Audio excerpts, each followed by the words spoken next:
कि यदि कोई कॉइल हो जो किसी मैग्नेटिक फील्ड में रखा हुआ हो,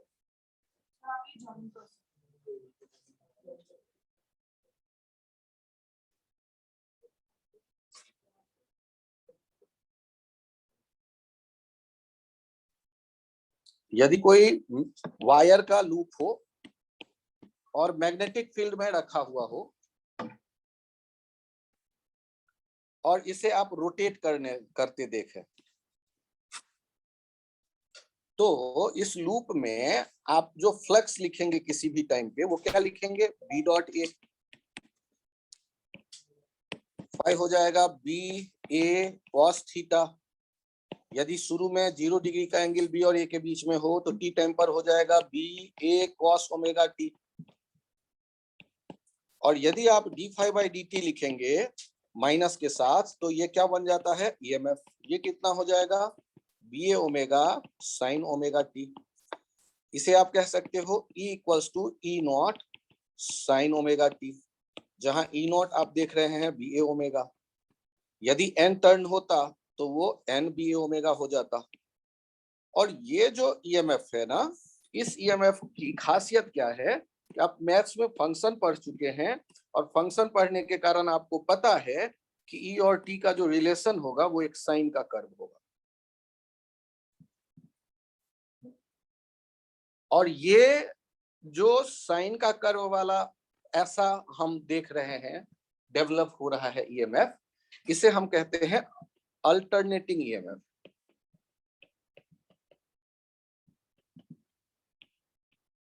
अल्टरनेटिंग क्यों कह रहे हैं?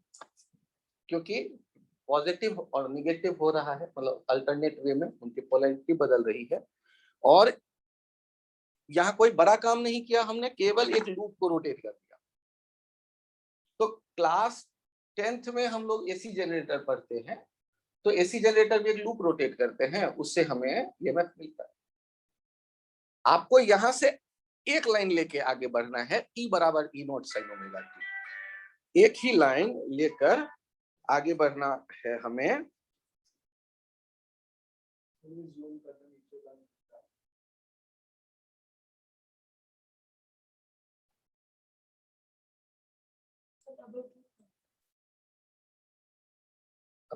ठीक है क्या?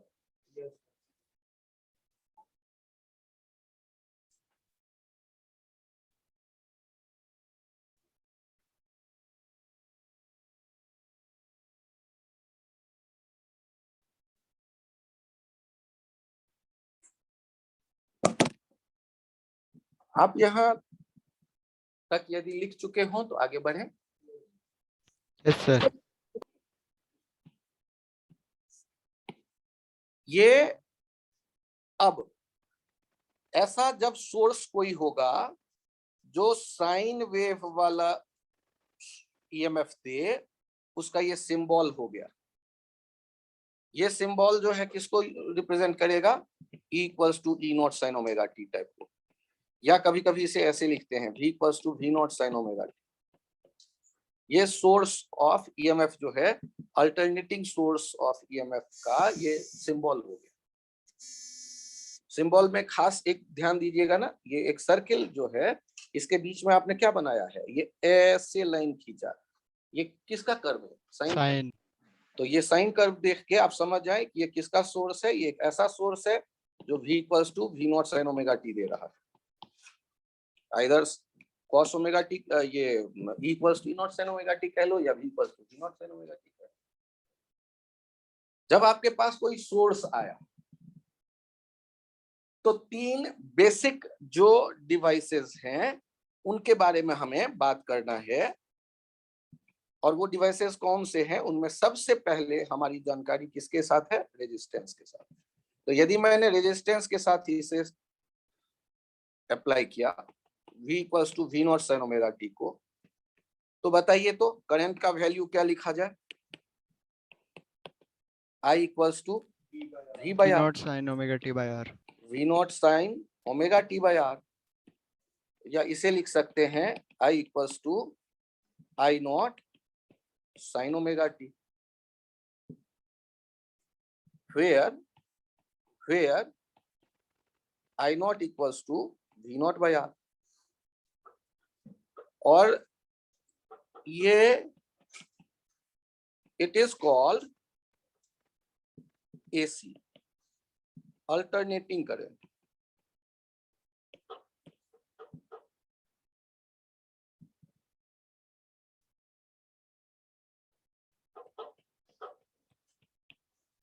It is called alternating current. और यहाँ एक पॉइंट देखिएगा, ये जो सर्किट है, इस सर्किट को कहते हैं प्योर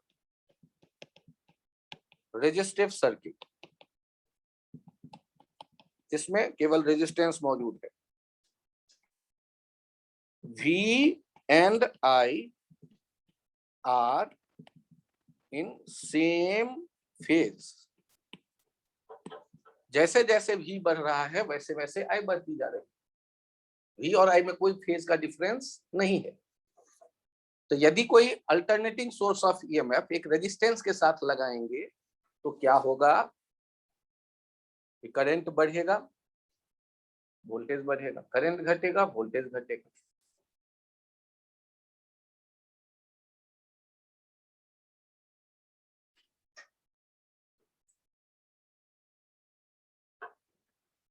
और आई नॉट सिंपली करंट एम्पलीट्यूड कहलाएगा। यहां पर आप यदि ग्राफ बना के देखें तो आई का ग्राफ भी साइन कर्व दिख रहा है आपको। ये आई नॉट जो है इसे आपने कह दिया पीक वैल्यू या करंट एम्पलीट्यूड।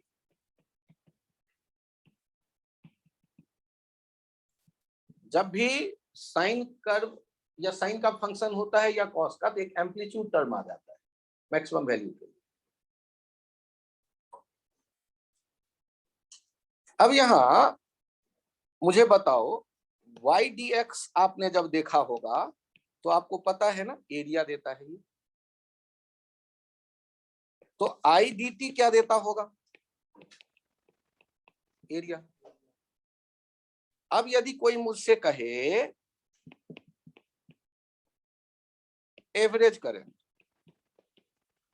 तो एवरेज करंट का मतलब क्या लेंगे हम, ध्यान से देखिए, I dt upon dt, integration dt।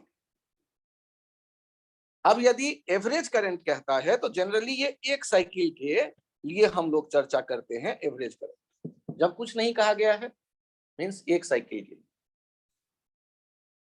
आप लोग इंटीग्रेशन के तो एक्सपर्ट हो, यहां रखो I not sine omega t d t 0 से t, और नीचे तो t आ गया।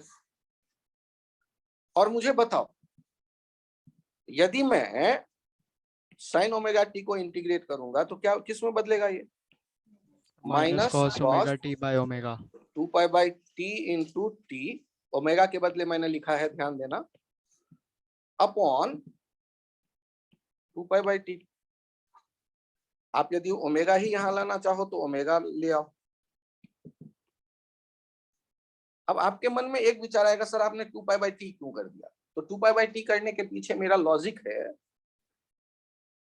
कि आप जब लिमिट रखोगे ना कैपिटल टी कटेगा। cos 2 पाई क्या होता है आपको पता है? cos 2 पाई क्या होता है? 1।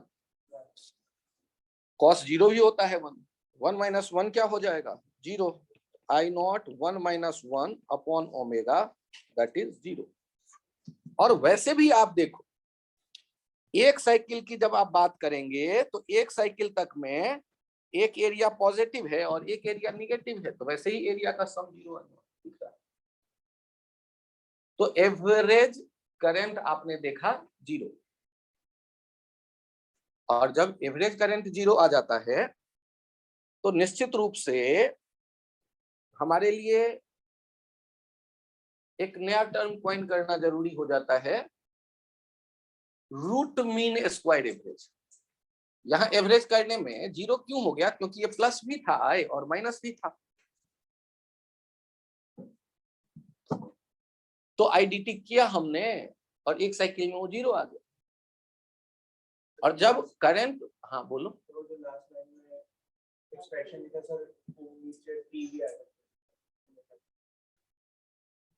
केवल टी के साथ वाला आता है ना, ये जो पूरा है ना, ये आया है यहाँ। जो ऊपर में जो नीचे टी लिखा हुआ था, जो नीचे इंटीग्रेट करके आया।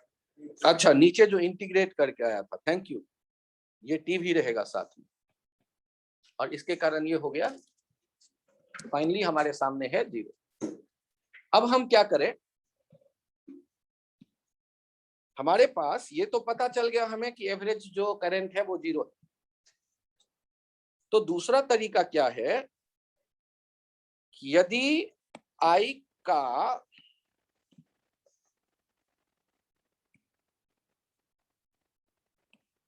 IRMS वैल्यू देखें। पहले आई को स्क्वायर करो,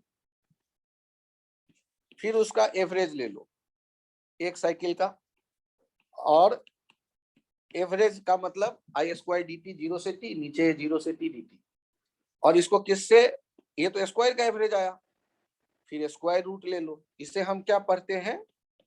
root of mean of square of current. ये IRMS को क्या पढ़ने वाले हैं? Root of mean of square of current. Check करो, आप लोग एक्सपर्ट।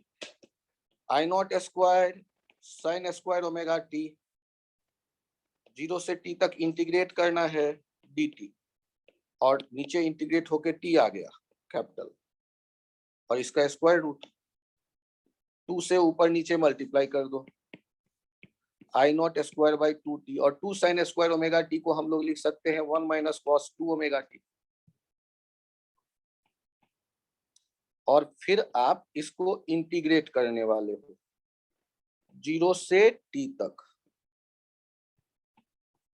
सोचो, जब आप इसको इंटीग्रेट करने की सोच रहे हो, यहां मैंने क्या किया? 2 से ऊपर मल्टीप्लाई किया और 2 से नीचे भी मल्टीप्लाई किया, और 2 साइन स्क्वायर ओमेगा टी आप जानते हैं 1 माइनस कॉस 2 ओमेगा टी हो जाता है। इंटीग्रेट करेंगे तो क्या मिलने वाला है? चेक करिए, आई नॉट स्क्वायर बाई 2t, 1 वाला इंटीग्रेट होके तो t दे देगा, कोई लफड़ा ही नहीं।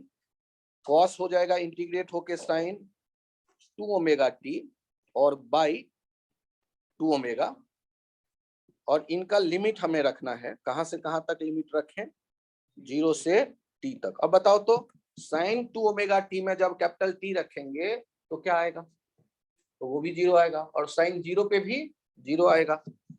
तो आपके पास जो बचा हुआ डाटा आएगा वो कितना आया? I not square by 2t, t minus zero, ये हो गया आई नॉट बाई रूट 2। इसे ही हम कह देते हैं IRMS। IRMS कितना हो गया? IRMS का वैल्यू हमने देखा आई नॉट बाई रूट 2, इसे याद रखेंगे।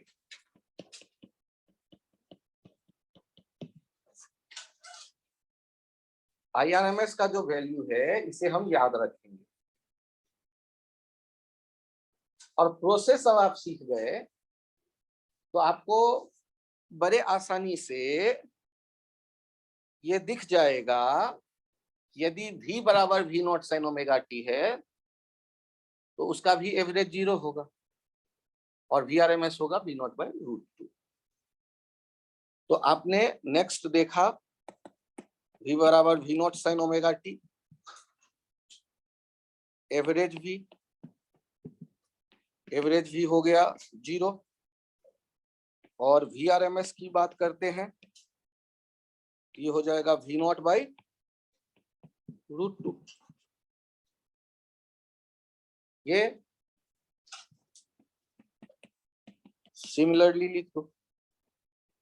VRMS का क्या नाम है? VRMS को पढ़ेंगे root of mean of square of voltage.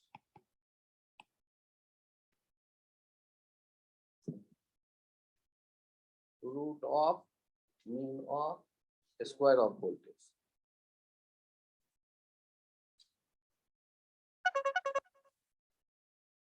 आप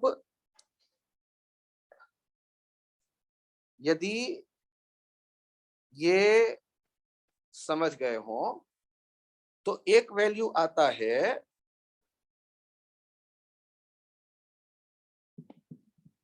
I इक्वल्स टू यदि I1 sign omega T plus I2 sign omega T plus पाई हो, ऐसा यदि हुआ तो ध्यान दीजिएगा, यदि इसका मैं IRMS देखूंगा तो उससे पहले याद करो और मुझे बताओ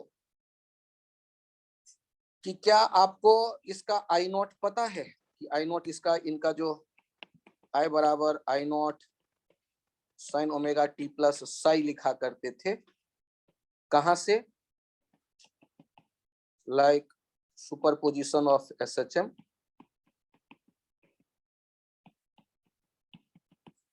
सर वो तो मैं भूल गया, कोई बात नहीं, मैं याद दिलाता हूं।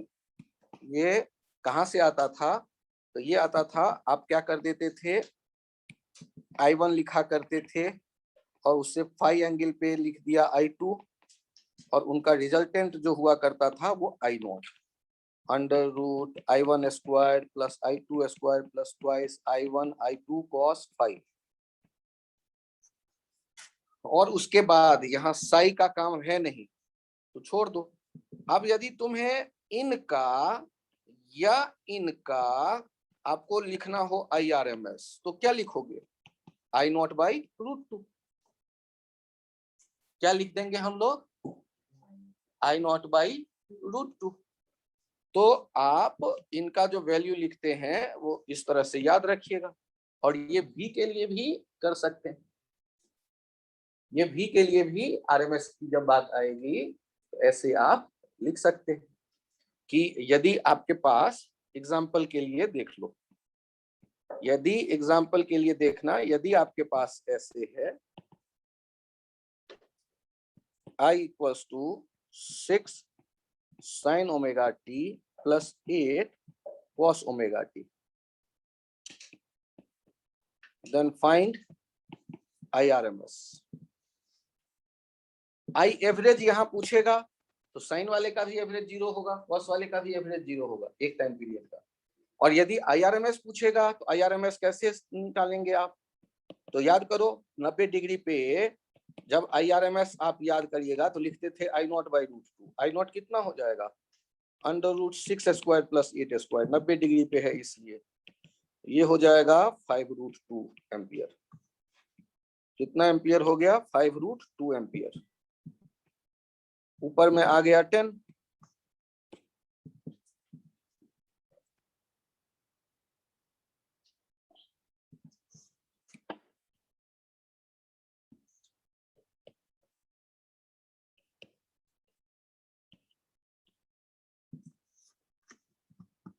Six square under root 6 square plus 8 square कितना हो जाएगा?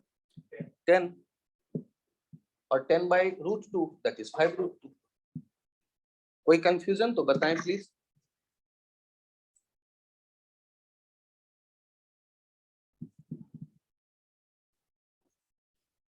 पेज चेंज करूं?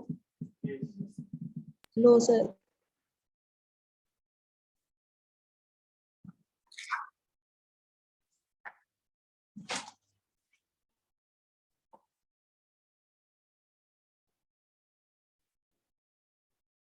लास्ट क्लास में शायद से म्यूचुअल इंडक्टेंस का कांसेप्ट लग जाता है।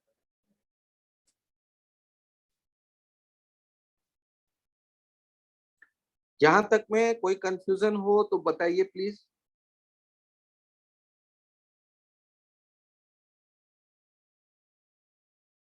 पेज चेंज करूं? Yes sir. एक एग्जांपल और देखिए, आपके पास v है 3 sin omega t plus 4 cos omega t, और आपको बताना है VRMS कितना होगा।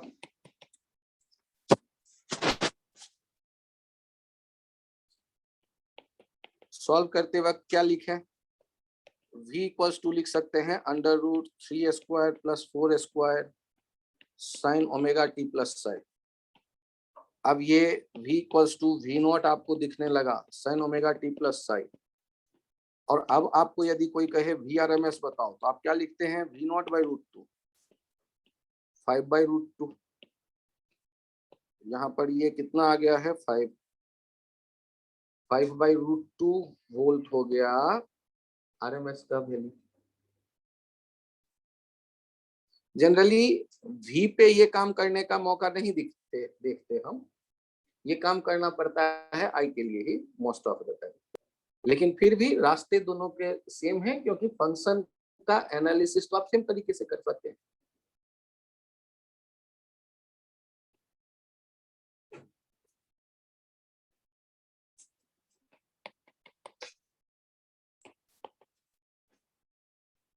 I equals to 2 sin omega t plus, या एक second 1 sin omega t plus root 3 cos omega t। IRMS कितना होगा बताना है,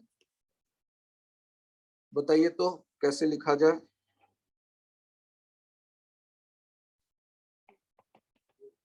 IRMS कितना हो जाएगा, under root 1 square plus root 3 square, ये हो जाएगा amplitude by root 2 by root 2 that is root 2 ampere.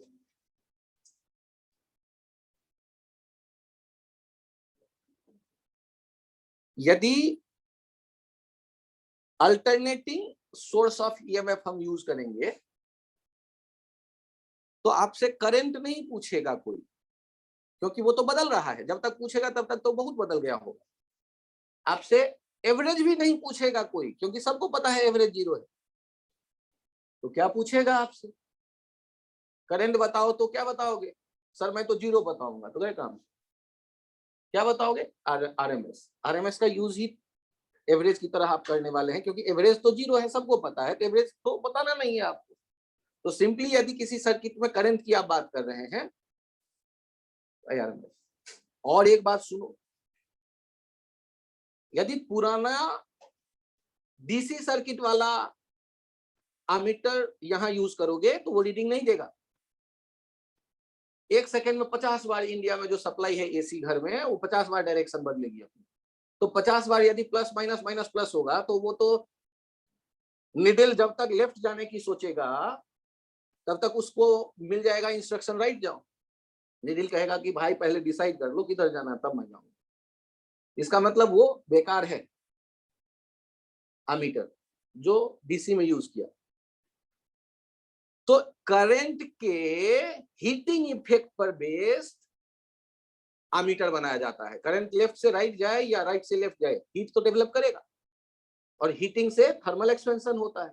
ज्यादा एक्सपेंशन हुआ ज्यादा करंट, कम एक्सपेंशन हुआ कम करंट, और वो जो वैल्यू देगा वो आरएमएस वैल्यू देगा। तो जो एमीटर या वोल्ट मीटर आप एसी में यूज करेंगे वो कौन सा वैल्यू रीड करेगा, आरएमएस वैल्यू रीड करेगा। यदि किसी सर्किट का कोई करंट दे रहा है, जब तक कहे नहीं कि ये T1 T=1 सेकेंड का करंट है, आप यही मान के चलो आरएमएस दे रहा है। किसी भी टाइम की चर्चा नहीं किया गया है, माने वो आरएमएस करंट दे रहा है। यदि किसी सर्किट में वोल्टेज की बात कर रहा है, यहाँ इतना वोल्टेज है, तो वोल्टेज तो बदलने वाला क्वांटिटी होगा, तो कौन सा वोल्टेज बताएगा, एवरेज तो 0 होता है, आरएमएस वोल्टेज बोलेगा। यदि कह रहा है कि 220 वोल्ट घर में सप्लाई है आपकी, तो वो आरएमएस वैल्यू बोल रहा है, क्योंकि एवरेज तो 0 होता है। तो दूसरा ऑप्शन क्या बचा, आरएमएस। यहाँ एक और अलग टाइप का कंसेप्ट देख लीजिए कि यदि I बराबर कहीं लिखा हुआ है I1 plus I2 sign omega T, उससे पहले एक पॉइंट मैं बता दूं, यदि आपसे इस जगह पूछा जाए IRMS तो करना तो वही है, I स्क्वायर करेंगे आप, dt इंटीग्रेट करेंगे 0 से t, नीचे भी इंटीग्रेशन 0 से t dt और फिर स्क्वायर रूट लेंगे और पूरा महाभारत मतलब इंटीग्रेशन के बाद आपको मिलेगा क्या वो मैं लिख रहा हूं। IRMS मिल जाएगा I1 square plus I2 square by 2 और ये स्क्वायर रूट।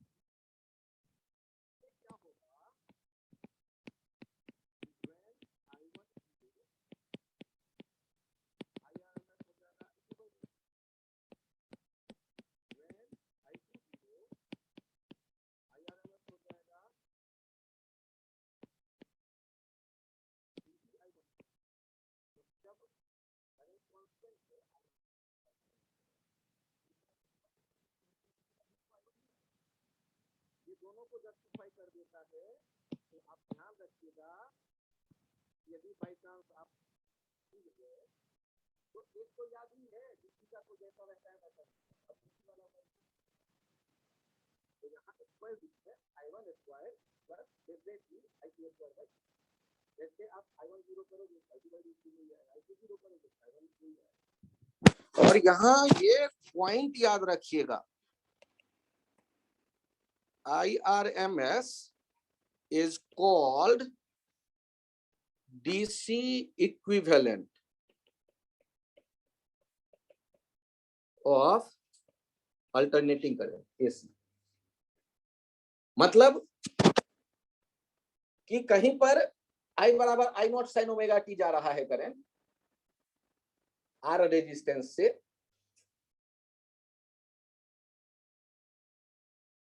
तो ये 10 घंटे में उतना ही हीट डेवलप करेगा जितना एक डायरेक्ट करंट भेज दो IRMS के बराबर I नॉट बाई रूट 2 के बराबर। IRMS क्या होगा? IRMS is called DC equivalent of AC। मतलब कहीं या तो AC जाता देखो I naught sine omega T, या उसके बदले तुम DC वाला लगा दो जो I नॉट बाई रूट 2 भेज दे, तो दोनों इक्वल टाइम में इक्वल हीट डेवलप करेगा R रेजिस्टेंस से होके यदि गुजर रहा है तो।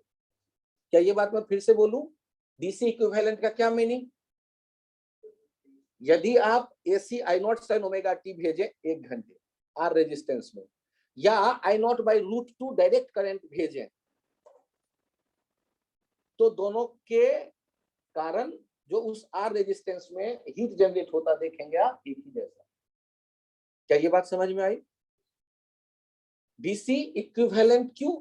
क्योंकि I naught sine omega T 1 घंटे में जितना हीट डेवलप करेगा R रेजिस्टेंस से गुजर के, या I नॉट बाई रूट 2 जिसे IRMS कहते हैं, यदि वो भेजें डायरेक्ट करंट तो वो भी उतना ही हीट डेवलप करेगा। कांस्टेंट करंट जो भेज दें उतना ही हीट डेवलप करेगा। इसलिए इसे क्या कह देते हैं? DC equivalent. इक्विवेलेंट, ये DC है नहीं, DC equivalent. I naught by root 2 वही काम करेगा जो I naught sine omega t कर रहा है इक्वल टाइम में R के थ्रू गुजरने पर। ठीक है, DC। अभी यदि I1 में कोई टाइम का वेरिएशन नहीं दिख रहा तो उसे क्या कहना चाहिए आपको? परफेक्ट। और AC कंपोनेंट किसको कहोगे? मतलब ये जो I करंट है ये 2 टुकड़ों में देखो इसे, ये इसका एक कंपोनेंट DC है और एक कंपोनेंट AC। अब ऐसा यदि सुपरपोज होते कहीं दिख रहा हो तब आपको RMS वैल्यू चाहिए, तो कौन सा फॉर्मूला यूज करेंगे आप? ये फॉर्मूला हो गया।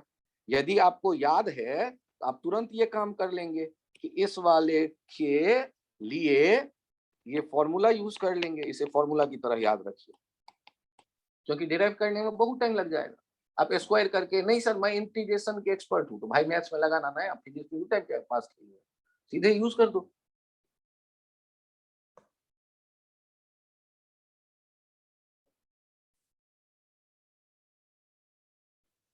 यहां देखिए एग्जाम्पल, I आपके पास है 3 प्लस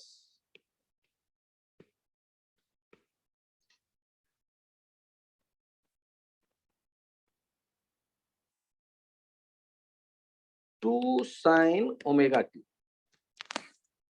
और आपसे कहा गया कि IRMS कितना होगा ये बताओ। तो सॉल्व करते वक्त क्या लिखने वाले? IRMS equals to 3 square plus 2 square by 2, 9 plus 2 √11 ampere. यदि आपके पास I है 6 + 8 sin ओमेगा t और आपसे कहा गया IRMS बताओ, तो IRMS कितना लिखोगे? √6² + 8² / 2 √36 + 32 √68 एम्पियर। यदि आपसे कहा गया I बराबर है 6 sin omega t + 8 cos omega t, बताओ IRMS कितना होगा? इसमें क्या कोई और फॉर्मूला था? याद करो क्या था? √6² + 8² / √2 10/√2 that is 5√2 एम्पियर। तो आप यदि ये सब इसमें मैथमेटिक्स लगा रहे हैं एग्जाम में बैठ के तो टाइम वेस्ट होगा। वैसे पता होना चाहिए करना कहाँ से आया। I² इंटीग्रेट किया, T से डिवाइड, कैपिटल T से डिवाइड किया, 0 से T तक इंटीग्रेट किया, यही आएगा। यही आएगा तो जब पता है यार 2 बार डिवाइड करके देख लिया तो यूज करो सीधे सीधे।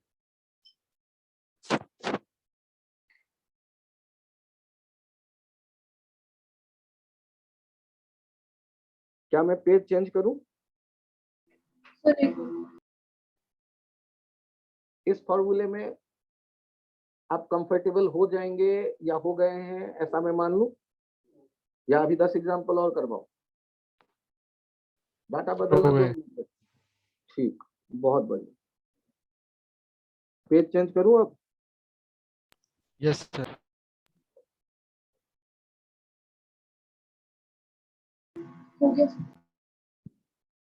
यहां चेक करिए एक कंसेप्ट और, ये कंसेप्ट नहीं समझो, derivation he. I = I0 sin omega t है।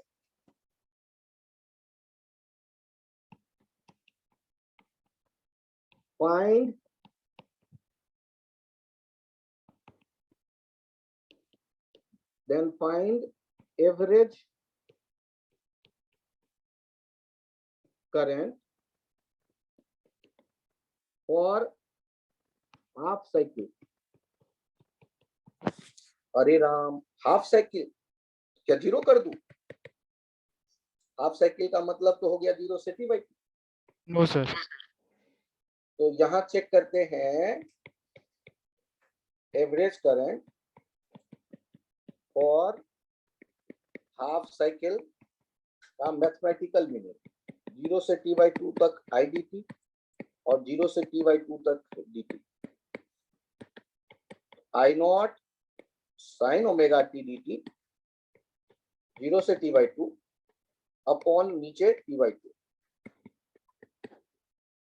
2I0/t sin ओमेगा t हो गया minus cos 2π/t into t 0 से T/2 और नीचे भी आ गया 2π/t। ध्यान दीजिएगा ये t कैंसिल आउट हो गया, ये 2 कैंसिल आउट हो गया।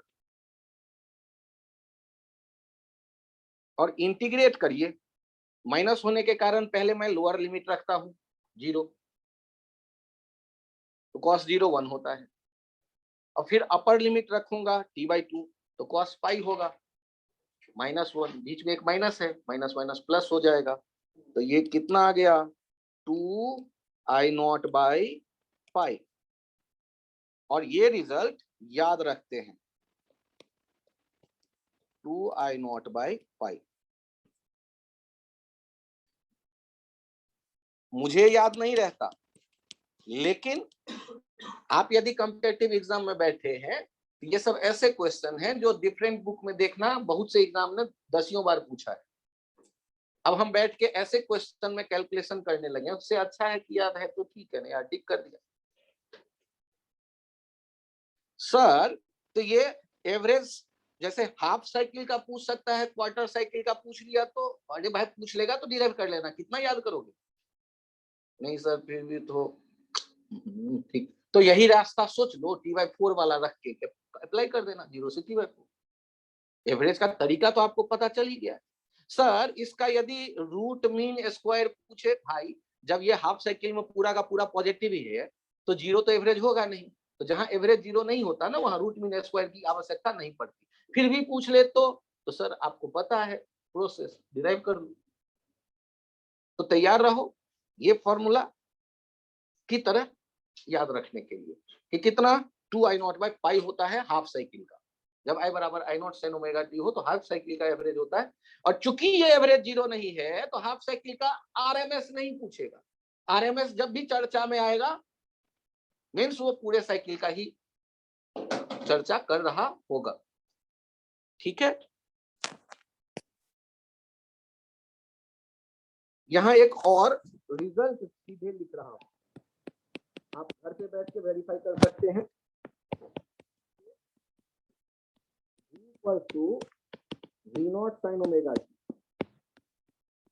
I equal to i0 sin omega t plus 5, then average power कैसे लिखते थे, I into v करके और तो ये जो सॉल्व करते हैं ये कितना आ जाता है एवरेज पावर,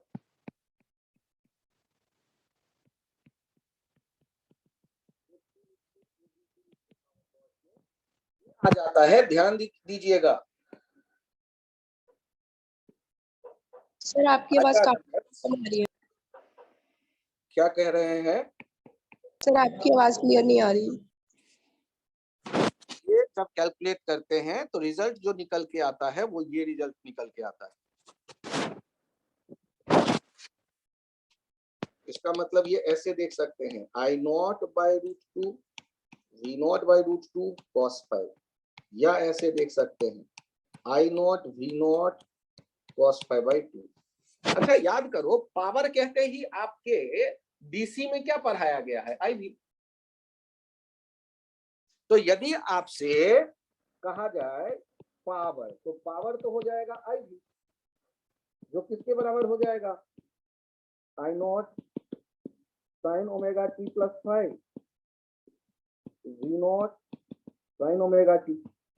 और आप जब एवरेज पावर की बात करेंगे तो I और V प्रोडक्ट जो आया है वो तो टाइम का फंक्शन है, इंटीग्रेट करेंगे, इंटीग्रेट करके जब फाइनल रिजल्ट देखेंगे तो वो ये कितना I0 v0/2 cos 5 या I0 v0 cos 5/2 या IRMS VRMS cos 5।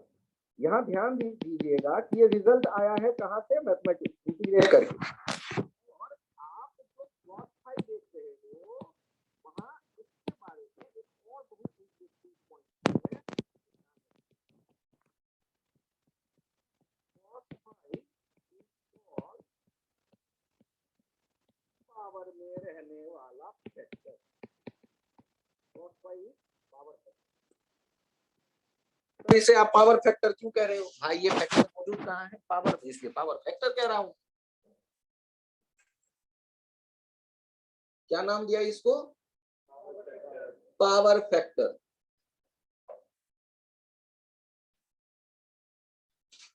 आप यहां इसी आइडिया पर इसे सेट करो, पहले ध्यान से देखना, फाई किसके बीच का फेज डिफरेंस है, करंट और वोल्टेज के बीच का फेज डिफरेंस है।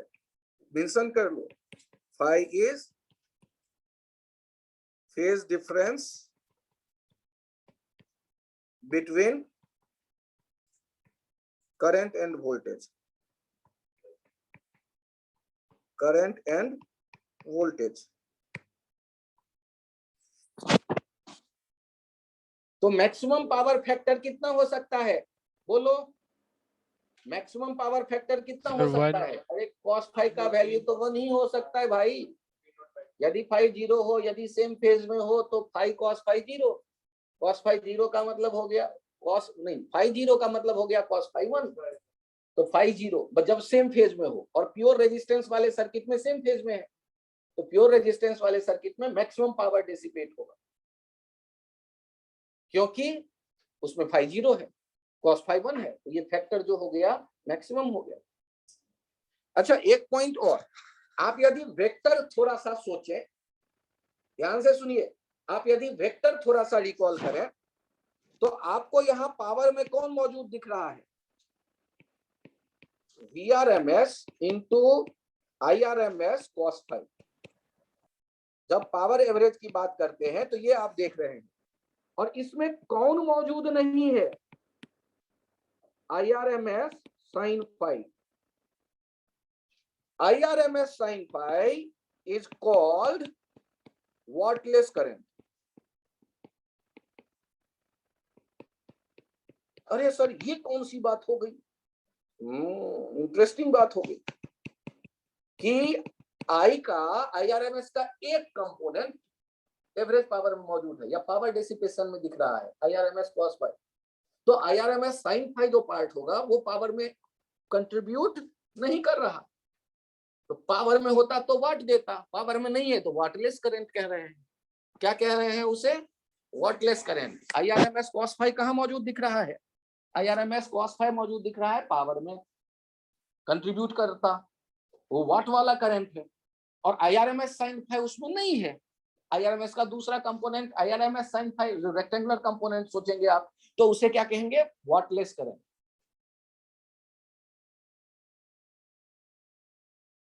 IRMS का V के डायरेक्शन वाला कंपोनेंट, क्योंकि IRMS का जो cos phi वाला टुकड़ा है वो यदि वाट वाला करंट है, तो IRMS का sin phi वाला जो टुकड़ा होगा उसे क्या नाम दे दिया गया है? Wattless current. अच्छा सोचो, प्योर रेजिस्टेंस वाले सर्किट में वाटलेस करंट का वैल्यू कितना होगा? प्योर रेजिस्टेंस वाले सर्किट में वाटलेस करंट का वैल्यू कितना होगा? परफेक्ट। फाई कितना होता है? 0। साइन फाई कितना होगा? 0। जब सारा का सारा करंट पावर देने में लगा हुआ है तो वाटलेस करंट बचेगा कहां? cos phi 1 है तो sin phi तो 0 होगा। तो आप यहां एक पॉइंट देख रहे हैं, in pure resistive circuit, AC circuit, wattless current will be 0।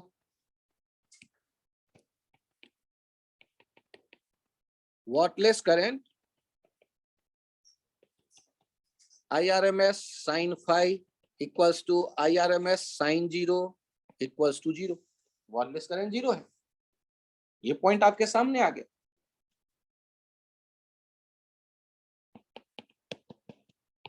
यहां ये भी लिख लीजिएगा, in pure resistive circuit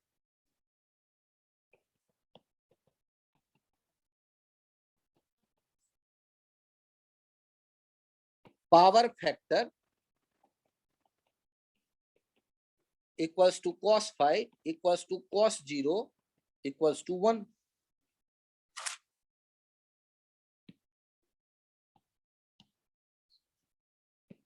Because when V equals to V naught sin omega t, I equals to V by R equals to V naught by R sin omega t या I naught sin omega t,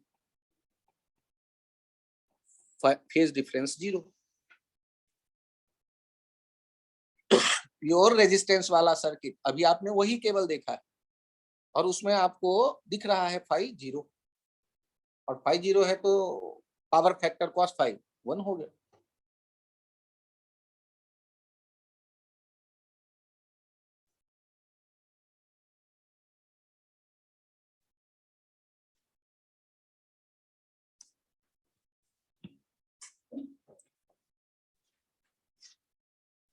अच्छा, अभी तक के कहानी में क्या बहुत कुछ डिफिकल्ट लग रहा है, या लग रहा है कि ये याद रखा जा सकता है या समझ में आ सकता है या आपसे बन सकते हैं क्वेश्चंस? इसके पूछा यही जाएगा, पावर फैक्टर बताओ, वाटलेस करंट बताओ, एवरेज पावर बताओ, करंट का ये फॉर्मूला है तो वोल्टेज का फॉर्मूला बताओ, ये करंट का फॉर्मूला है तो IRMS बताओ, आई एवरेज बताओ, DC इक्विवेलेंट बताओ। जो ये होता है एसी में यूज किया जाने वाला, ये पॉइंट मेंशन कर लेना। DC ammeter cannot be used in AC circuit. It gives zero deflection always in AC circuit. तो डीसी एमीटर जो है आप नहीं यूज करिए, मेंशन कर लीजिए इसे।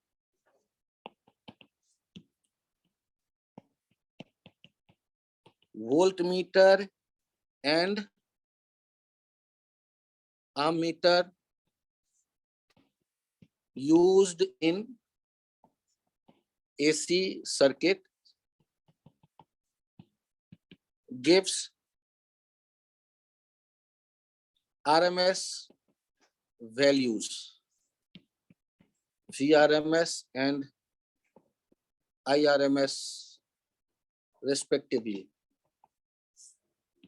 and works on principle of heating effect of current.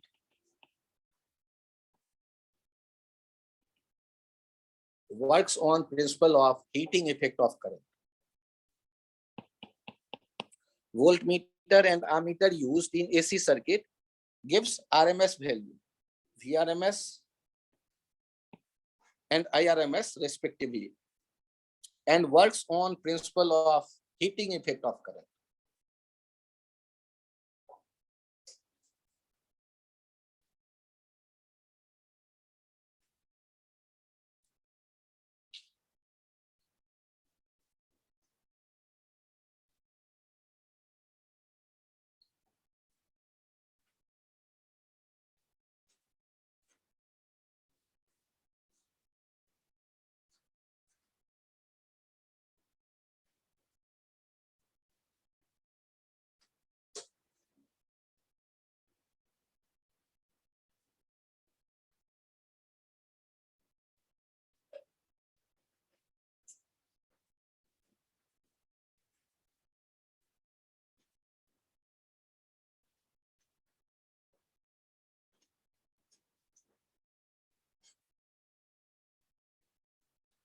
इसे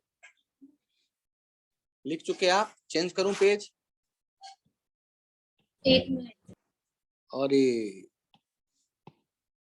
मैं बोल दूं, ये चला गया। कुछ नहीं होता सर, मैं रिकॉर्डिंग। ठीक, अब यहाँ आगे चेक करिए।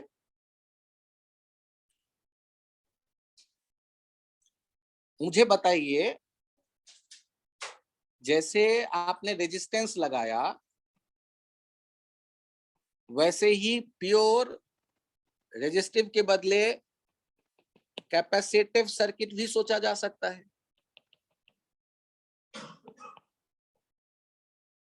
आप ध्यान दीजिएगा, जब ये सिंबल है इसका मतलब है आप समझ गए कि साइन वाला होगा voltage V naught sine omega T, और ये कैपेसिटर है C। अब किसी टाइम t पर एट t Q बराबर क्या लिखते थे? CV, C V naught sine omega T. और आपको यदि I चाहिए तो आप तो जानते ही हैं, शुरू में ये चार्ज नहीं है, चार्ज बढ़ना शुरू होगा तो dq by dt, C V naught cos omega T, और यहाँ एक ओमेगा भी आएगा डिफरेंशिएट करने पे, ओमेगा कॉस ओमेगा टी। यहां चेक करिए, I बराबर हो गया V naught upon 1 by omega C cos omega t. आपके मन में आएगा सर 1 बाई ओमेगा सी क्यों लिखा? तो एक काम करो, इसे हमने कह दिया x, और कॉस ओमेगा टी। और इसे आप कह देते हो I not cos omega T, और इसे आप लिख देते हो I equals to I not sine omega T plus pi by 2। Sir ऐसे कैसे आप लिख सकते हो? तो आपने यहां सोच लिया I equals to I not sine omega T plus pi by 2। यहां पर इस सर्किट में in pure capacitive circuit current is ahead in phase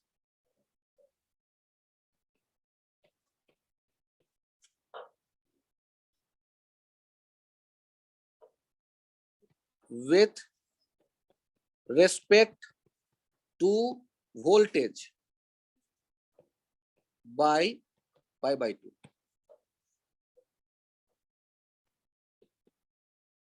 power factor कितना हो गया? पावर फैक्टर हो गया cos phi by 2 equals to 0। Power average कितना हो गया? पावर एवरेज भी हो गया 0। यहां यदि आपका मन है आई नॉट लिखूं तो आई नॉट कहां से आएगा? वी नॉट बाई एक्स या V naught by 1 by omega C. ये आदत में बनाना पड़ेगा हमें। और इस एक्स को कहते हैं रिएक्टेंस। एक परेशानी आएगी आगे जब हम बढ़ेंगे तो इंडक्टर में भी आएगा रिएक्टेंस, उसको भी एक्स से दिखाएंगे।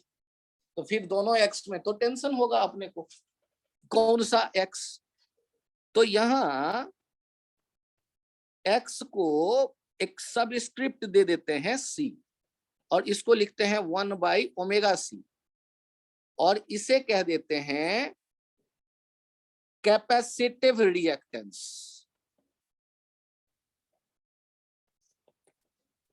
कैपेसिटिव रिएक्टेंस कौन सा रिएक्टेंस कह देते हैं? तो यदि एक्स सी आपने देखा तो यदि सी नहीं लिखा हुआ है और सर्किट में केवल कैपेसिटर है तो आप समझ जाइए कि कैपेसिटर के बारे में ये रेजिस्टेंस। और इसका जो यूनिट होता है SI unit of x, XC और XL इज ओम। ये जो जनरल रेजिस्टेंस होता है ना वैसा ही ये भी हो जाता है। और सोचो ना V नॉट बाई एक्स यदि करंट है तो इसका मतलब एक्स आर जैसा होगा। V naught by x current है इसका मतलब वो आर जैसा है। तो एक्स को हम रेजिस्टेंस नहीं कहेंगे, है आर जैसा, लेकिन ये रेजिस्टेंस नहीं कहलाएगा। इसका क्या नाम रखेंगे? एक नया नाम रखा, रिएक्टेंस। रिएक्टेंस और रिएक्टेंस का सिंबल बनाया एक्स, लेकिन कंफ्यूजन होता एल वाले सर्किट और सी वाले सर्किट में, तो हमने सबस्क्रिप्ट यूज कर लिया। एक्स के नीचे सी लगा देंगे तो कैपेसिटिव रिएक्टेंस और एक्स के नीचे एल लगा देंगे तो इंडक्टिव रिएक्टेंस। क्या ये बात समझ में आ गई? इसमें एवरेज पावर क्या हो गया? तो जो भी करंट होगा IRMS sine phi, IRMS sine pi by 2, वो करंट IRMS वॉटलेस करंट कहलाएगा। क्यों? क्योंकि पावर तो है ही नहीं ना डेसिपेट होते, यहां दिख रहा है। हम क्या कह देंगे कि IRMS sine phi is wattless current in pure capacitive circuit, phi is pi by 2, hence IRMS is wattless current. IRMS sine phi को वॉटलेस करंट तो नाम दिया है ना हमने, और फाई यहाँ पाई बाई 2 है, तो IRMS खुद क्या होगा? Wattless current. कम यूज में आता है। ओ IRMS cos फाई को हमने कहा वाट वाला करंट, जो वाट में मौजूद है, पावर में कंट्रीब्यूट कर रहा है। क्या कहा IRMS cos phi को? जो पावर में मौजूद है, वाट दे रहा है, जूल दे रहा, पर सेकेंड दे रहा है, हीट। तो IRMS sin phi कौन है? जो वाट नहीं दे रहा। तो क्या कहोगे उसे? Wattless current IRMS cos phi को कहोगे या IRMS sin phi को? याद रखो, याद तो हमें ही रखना है ना। तो कहानी बनाओ, जो पावर दे रहा है, जो पावर में कंट्रीब्यूट कर रहा है, वो वाट वाला करंट है। किताब में ऐसा कोई टर्म नहीं है, लेकिन वाटलेस करंट टर्म है। तो IRMS sin phi जो है वो वाटलेस करंट है।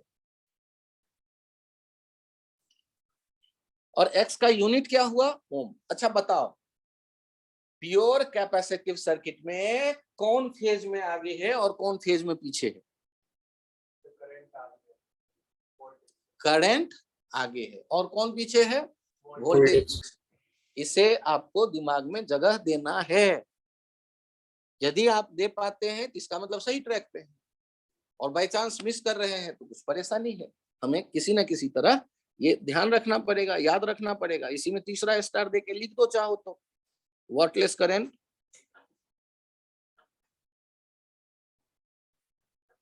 इसमें जो हो जाएगा वो कितना हो जाएगा? वाटलेस करंट हो जाएगा IRMS sin phi equals to IRMS।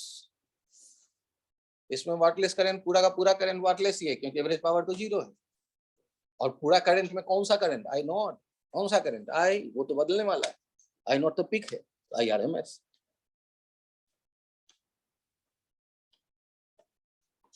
ठीक है,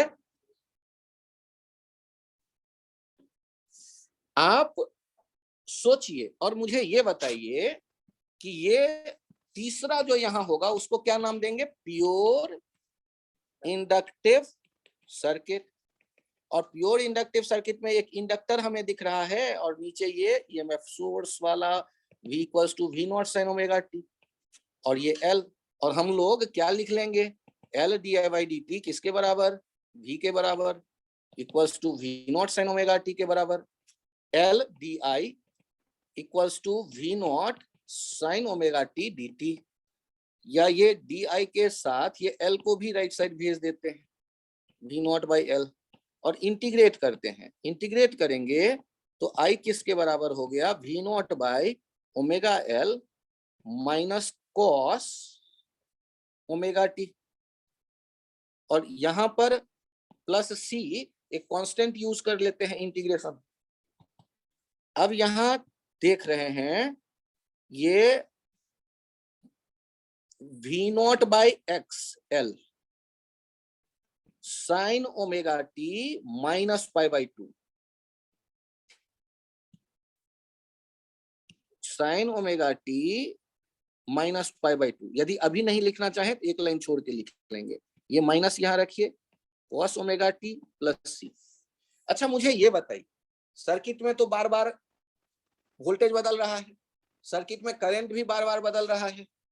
since in one cycle average current will be 0, hence constant जो है वो नहीं रहेगा। कांस्टेंट रहता तो फिर एवरेज 0 नहीं होगा। अब ये C क्या हो रहा है? 0। इससे आपके पास I कितना आ गया? Minus V naught by XL, omega L को XL कह रहे हैं, कॉस ओमेगा टी। और इसको अब क्या लिख सकते हैं? I naught sine omega t minus π/2। और यहाँ फेज के बारे में क्या कहानी लिख रहे हैं? Current is π/2 behind in phase with applied voltage।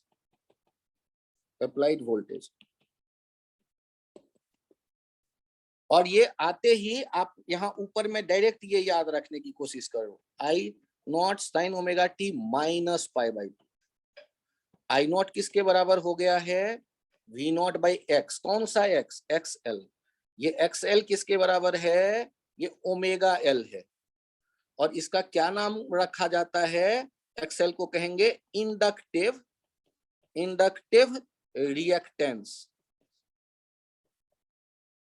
SI unit ohm. SI unit इसका क्या होगा? ओम।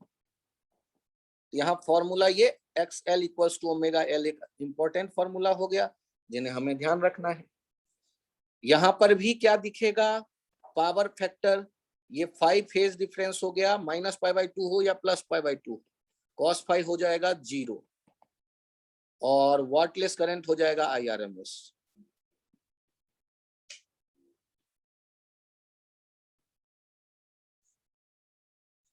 वाटलेस करंट हो जाएगा IRMS। तो हमने क्या देखा कि कैपेसिटर वाला करंट आगे था π/2 और इंडक्टर वाला करंट π/2 पीछे है और रेजिस्टेंस वाला सेम फेज में है। आप यहां से ट्यूनिंग करो दिमाग का। V equals to V0 sin omega t, तीनों में अप्लाइड वोल्टेज। रेजिस्टेंस में I equals to I0 sin omega t, capacitor में I0 sin omega t plus π/2 और इंडक्टर में I0 sin omega t minus π/2। ये प्लस और माइनस बहुत अच्छी तरह दिमाग में रखना, पहले प्लस फिर माइनस हमने यहाँ देखा है। आप सोचो, पहले R पढ़ते हो, फिर C पढ़ते हो, फिर L पढ़ते हो। आपने I0 के बारे में कहा V/R, V0/R, I0 के बारे में। दूसरे केस में I0 के बारे में कहा V0/X। X दो तरह के थे, तो आपको C और L है भी। तो XC कितना था? तो XC आपने कहा था, XC कहा था 1/ωc। घेर के स्टार स्टार कर दो, याद रखना है उसे। X कहा था ωc। और दूसरे वाले केस में आपने क्या कहा? XL बराबर ωL। आप जब बात करते हो रेजिस्टेंस और रिएक्टेंस, तो रेजिस्टेंस और रिएक्टेंस में देखना ना, R तो कभी नहीं बदलता ओमेगा के साथ, ओमेगा कितना भी बदल लो, लेकिन XL बराबर ωL होने के कारण उसका पाथ कैसा होगा? Straight line. XL equals to ωL, straight line. और XL इक्वल्स टू 1/ωc का क्या हो जाएगा? XC इक्वल्स टू 1/ωc का। जैसे जैसे ओमेगा बढ़ता जाएगा XC कम होता जाएगा। तो रेजिस्टेंस रिएक्टेंस के ये ओमेगा के साथ ग्राफ हो गया। ओमेगा को कहते हैं अल्टरनेटिंग करंट का angular frequency. Omega is angular frequency of alternating current.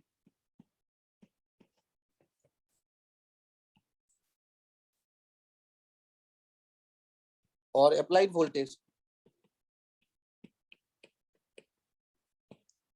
जो अप्लाई किया है वोल्टेज आपने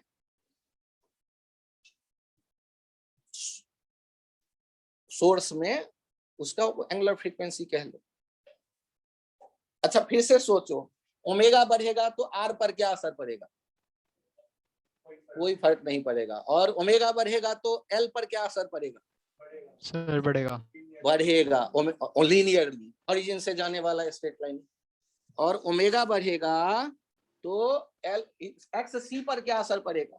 सर घटेगा। कम होता जाएगा। रेक्टेंगुलर हाइपरबोला x इंटू सी बराबर 1/ω या x इंटू ओमेगा बराबर 1/c कांस्टेंट, तो वो हो जाएगा रेक्टेंगुलर हाइपरबोला। तो ये कहानी आपके दिमाग में इतना तक का सेट करो। और कल हम लोग मिल रहे हैं 5:30 to 6:30 के बीच में या 6:45 तक डिस्कशन के लिए। Magnetic effect of current exercise 1 priority पे जिज्ञान book exercise 1 magnetic effect of current. अभी के लिए इतना ही। Thank you. नोट कर रहे हैं, 1 मिनट नोट कर रहे हैं। हाँ, आप नोट करिए।